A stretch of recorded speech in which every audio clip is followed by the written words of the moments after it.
Essa época dos anos 60, anos 70, que é a época mais crítica, mais forte da ditadura, você chegou a sofrer algum tipo de consequências, assim, por falar nos comícios? Olha, eu nunca sofri consequência. A gente tinha muito susto e muito medo. Em Jacareí, a luta contra a ditadura, eu acho que a polícia naquela época, a repressão, ela voltou os olhos mais para São José. Tanto que nós tivemos ali, na época, companheiro como Luiz Paulo Costa, que é jornalista, foi vereador, preso, torturado e outros.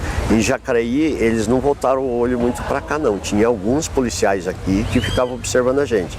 E tudo que a gente fazia com uma certa preocupação e, com certeza, com medo também. Porque a gente fazia as coisas olhando para todos os lados.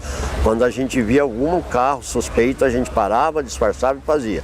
Eu militei no Partido Comunista, o Partidão, nesse período, nos anos 70, ao lado de outros companheiros de Jacareí, e cada dia que a gente fazia uma reunião era numa casa diferente, num horário diferente e sempre num quartinho do fundo, com uma porta aberta, porque se tivesse qualquer surpresa a gente pudesse sair pelo fundo. Então era desse jeito que a gente fazia política. Eram os aparelhos, né? Chamavam aparelhos. Os aparelhos de repressão, que fazia todo esse movimento aí. E eu militei, eu era filiado ao MDB e militava no Partidão, no Partido Comunista. E essa foi a nossa luta durante esse período todo, né? Sempre com muito medo, mas sempre com a coragem de saber que a gente estava fazendo aquilo que a gente achava que era correto, que tinha que derrubar a ditadura. Você chegou a conhecer pessoas próximas a você ou ao seu grupo que sumiram de repente? Sumiram não, mas que foi preso na época. O Luiz Paulo, por exemplo, foi preso, outros companheiros foram presos. Nós tivemos alguns companheiros aqui em Jacareí que tiveram que sair, tiveram que fugir de Jacareí, ficaram uns tempos fora, porque da mesma maneira que a repressão era violenta contra a gente e eles tinham gente infiltrada no meio de todo o movimento no Brasil todo, a gente tinha, os partidos, como o Partido Comunista, tinha algumas informações que saíam lá de dentro também, de pessoas que não concordavam com aquilo e eles não sabiam e passavam. Então, alguns companheiros aí tiveram que sair de Jacareí às pressas, fizemos vaquinha, pegando dinheiro com outras pessoas que colaboravam com a gente, que eram simpatizantes do movimento, para sair de Jacareí um tempo para que não fosse preso. Nessa época, Jacareí tinha assim, expoentes políticos que eram Malak Assed, né? O Malak era da Arena, foi prefeito da Arena. Mas apesar de ser da Arena, o Malak sempre foi uma pessoa muito democrática. Você fala assim, numa conversa dessa que nós estamos, quando a gente fala que o Malak era da Arena, dá a impressão que ele era da repressão. O Malak não era. O Malak era um cara que respeitava os amigos dele, era do partido do governo e nunca fez nenhum movimento para prejudicar as pessoas da esquerda que lutavam contra a ditadura em Jacareí. Ele sempre foi uma pessoa muito democrática. Eu queria que você falasse outros nomes, por exemplo, além do Malak. A gente tem tanto da Arena como do MDB. Você citou aí o Luiz Máximo, para quem você fez campanha, tinha o BSL, tinha o Davi Lino. Quais eram os outros? Os companheiros nossos, que não militavam no partido, mas que a gente tinha um respeito muito grande, que sempre colaborou com a gente, o principal dele foi o Dr. Telmo. O Dr. Telmo, a gente sabe que ajudou alguns companheiros a sair de Jacareí com dinheiro, logística, para que o companheiro fosse embora e não fosse preso. E nós tivemos nessa época também, foi deputado logo depois, em 78, o Luiz Máximo, que foi um dos grandes companheiros de luta contra a ditadura. Luiz Máximo, ao lado do Dr. Telmo, foi os homens de frente, o Telmo mais na retaguarda e o Luiz Máximo mais na linha de frente mesmo, na luta contra a ditadura.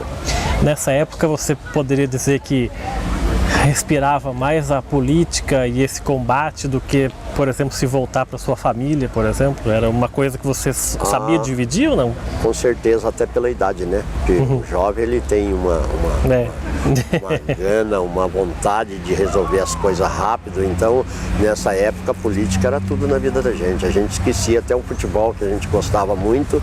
Se tivesse uma reunião do Partido Comunista e eu tivesse uma partida de futebol, eu deixava a partida de futebol para ir para a reunião.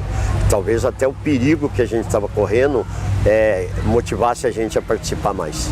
Sempre o risco, né? O risco era uma coisa que... O risco sempre foi grande.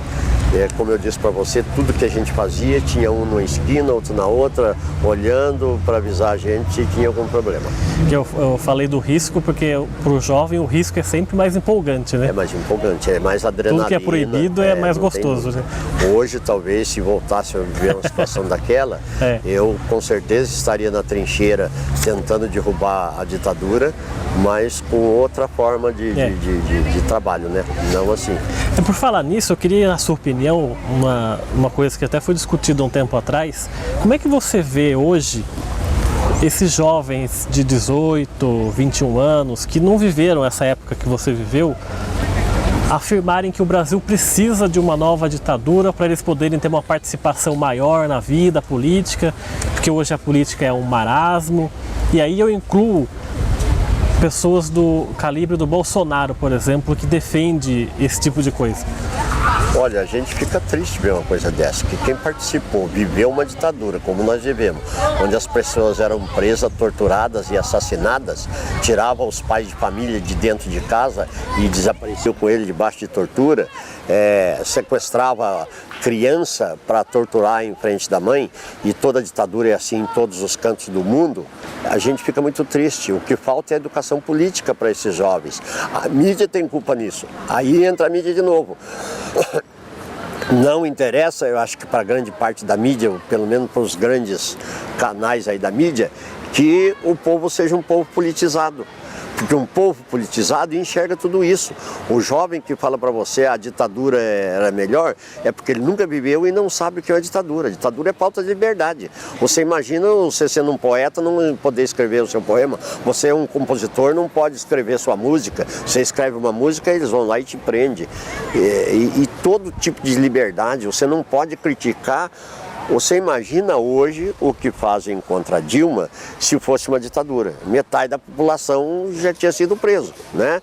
Você imagina você chegar no general Médici, o Figueiredo, o Geisel, e dizer para ele o que as pessoas falam da Dilma hoje.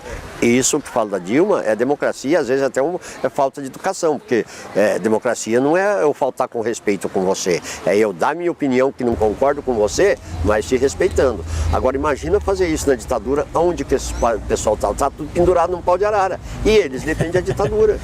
Entendeu? Isso que se chama de ignorância política. É a falta de conhecimento, a ignorância política no sentido de que ele não viveu, não estudou e não procura saber o que é uma ditadura. Eu queria falar agora um pouco dos comícios, que você trouxe umas fotos sua de bradando nos comícios lá nos anos 60, anos 70.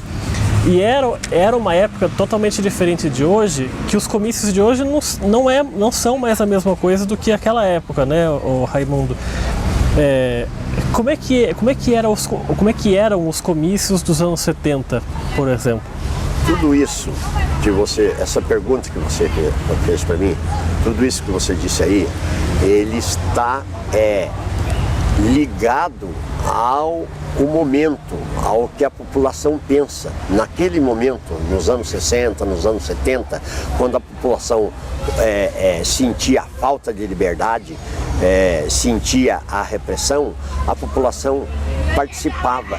Os comícios feitos em Jacareí, a política, isso que você pergunta da falta de interesse da população, se você olhar para fotos que eu trouxe para você, algumas delas que eu tenho mais uma centena lá, eu trouxe uma meia dúzia só, você vai ver umas centenas de milhares de pessoas no comício interessadas, procurando saber quem era o candidato, para ele se identificar e ver o que o candidato ia falar, para ele decidir o voto dele.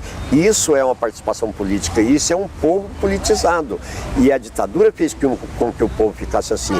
Agora nós vivemos uma democracia, até pouco tempo o povo ainda era mais ou menos assim, a grande parte dele. Nós vivemos uma democracia, mas a mídia não deixa que a realidade chegue no povo. Então essa história de que todo político é corrupto é que faz isso, as pessoas fugirem do comício, quando tem um programa de televisão ele não quer assistir e na hora de votar vai votar no tiririca da vida. Aí reclama que o Brasil não anda, que o Brasil não presta. Então por que votou no tiririca? Procura saber quem são os candidatos, se identifique com eles, não estou falando só da esquerda não. Quem gosta do Bolsonaro, que acha que pena de morte, redução da maioridade penal e que o pobre tem que morrer, vota no Bolsonaro, se identifica com ele, vota nele. Mas a pessoa tem que procurar se identificar com os candidatos para votar e depois poder cobrar dele aquilo que ele prometeu em campanha. Eles elegem qualquer um, elegem o CEO e olha que o tiririca dentro do Congresso Nacional é até um cara respeitado. É um dos que menos falta, né? O que menos falta, que comparece. Aí você vê o nível do Congresso Nacional. E o Congresso tem culpa disso? Não tem, porque quem vota é o povo. Eles não pediram para ir lá, eles não se se nomearam deputados, é o povo que elegeu. Aí quem tem culpa disso? Aí eu digo para você que é a imprensa, porque a imprensa passa que todos os políticos são bandidos. Isso vai na cabeça do jovem, o jovem fala, não vou participar de político porque só tem bandido. E aí ele vai votar em quem? Vota em qualquer um. Essa sua força, né, essa sua paixão pela política, você diria que é a mesma que o senhor, mesmo que você tinha lá nos anos 60, hoje em dia ainda é a mesma ou está um pouco mais amansada? Olha, se eu viver até os 100 anos, eu vou viver os 100 anos lutando contra isso. Eu sou contra a homofobia. Eu acho que ninguém tem o direito de interferir na vida de ninguém. Se você tem o desejo, você tem que ter o direito de se conviver com quem você quiser, ou com homem, ou com mulher. Eu sou contra o racismo. Eu acho que o racismo é a pior doença que tem no mundo, porque eu acho que o racista, ele é uma doença, sabe? Isso vem da mente, da alma da pessoa. Tem algum que ele vem como hábito de dentro de casa, ouvindo os pais ser contra o preto, o nordestino, mas uma grande parcela, ela é doença. Se ele consultar um psiquiatra, o psiquiatra vai definir até o nome dessa doença. Então eu sou contra o racismo, eu sou contra a homofobia, eu sou contra a redução da maioridade penal, eu sou contra a violência da mulher. Por que o homem tem que agredir a mulher só porque ele é mais forte com ela, só para submeter ela ao desejo dele? Isso é uma covardia extrema. Eu sou contra qualquer tipo de covardia e vou lutar isso a minha vida inteira. Com 120 anos, se eu estiver vivo, estarei lutando contra esse tipo de coisa. Se ainda existir na Terra esses pensamentos tacanhos, essa brutalidade. E, a gente falou agora há pouco das diretas que você disse que apresentava os comícios aqui em Jacareí. Como é que foi esse momento para o país? O que você tirou o que você tira de lembranças dessa época? São coisas que vão ficar na minha mente pro resto da vida, né? Você participa, por exemplo, de um comício na Praça da Sé e depois outro no Vale do Anhangabaú, onde o Osmar Santos era o grande locutor, que foi o meu guru para mim poder falar. Eu do lado ali vendo Osmar Santos falar com 2 milhões de pessoas no Vale do Anhangabaú, 500 mil pessoas na Praça da Sé, e depois aqui em Jacareí a gente reunia pouco, 500, 600, 700 pessoas, mas fomos fazendo com o Vale do Paraíba, de acordo com o tamanho da cidade, os comícios iam crescendo. Isso foi um momento muito histórico. Eu acho que o momento rico político na minha vida, nesse período todo, os mais importantes, além da luta da ditadura, daquilo que a gente passava na madrugada correndo, assustado, com medo da polícia, foi a luta pela anistia e a luta das diretas já. As diretas já virou uma grande festa que as pessoas choravam no palanque, outras choravam lá embaixo. Você via aqueles artistas famosos, os intelectuais, as pessoas mais inteligentes do Brasil, ao lado do Ulisses Guimarães e de Tancredo Neves e outras pessoas, o Lula. Todos juntos ali, né? Todos juntos, Lula, Brizola, Ulisses Guimarães, Brizola, Tancredo, Fernando Henrique. Nossa, isso é uma coisa muito rica. Isso é uma coisa que só quem viveu é que pode contar. O Brasil precisava um momento desse, não para lutar contra isso, mas eu acho que um momento desse para lutar contra a redução da maioridade penal, por exemplo, para lutar contra o racismo, contra a homofobia, um momento desse do povo na rua, para a gente sentir essa emoção. Você lembra como é que era o grito de guerra dos comícios da diretas? Aquele 1, 2, 3. Você lembra? Olha, me fugia um pouco. Quem fazia esse como é que você deu o nome? Esse bordão aí das diretas. Esse bordão era o Osmar Santos. Isso é dele, ele adaptou para a campanha das diretas do futebol. Ele trouxe o futebol para as campanhas das diretas. E aquilo emocionava muito, viu? Quando ele abriu o comício falando desse jeito aí, eu vou dizer para você, o povo lá embaixo ficava emocionado. Porque aí você pegava as pessoas lá embaixo, quase todo mundo com bandeira do Brasil nas costas, né? Era como se fosse uma Copa do Mundo, só que a Copa do Mundo é um momento esportivo. Esse não, esse é um momento de luta do país. Né? Queremos eleger o presidente do Brasil. Fiz muito isso aqui pelo Vale do Paraíba.